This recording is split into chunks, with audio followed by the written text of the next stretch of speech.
வீட்டுக்கு வீடு இந்த மாதிரி மாடு வளர்த்தா ஊருக்கு பெருமையாச்சு. இந்த மாட்டோட இனம் அழியாமையும் காப்பாத்தலாம்ல.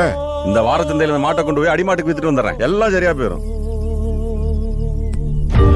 மாட்டுச்சாணம், கோமியம், தயிர், வெல்லம், வேப்ப முன்னாக்கு எல்லாத்தையும் ஒன்னா ஊற வச்சு அரைச்சா அதுல கிடைக்கிறதுக்கு பேர் தான் பஞ்சகாவியம். அதை தெளிச்சாலே கெட்ட பூச்சியை கொண்டுபிட்டு நல்ல பூச்சியை வாழ வச்சு பயிரையும் பாதுகாப்பா பாத்துக்கிறோம். எங்களுக்கு பஞ்சகாவியமே போதும், உங்க பூச்சி மருந்தெல்லாம் வேணாம். தயவு செஞ்சு இதெல்லாம் வியாபாரம் நினைச்சு விவசாயத்தை கெடுக்காதீங்க.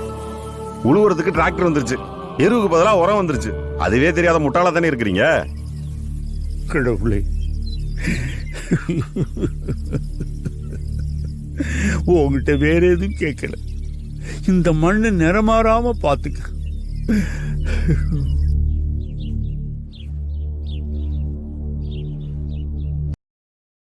Download ShareChat.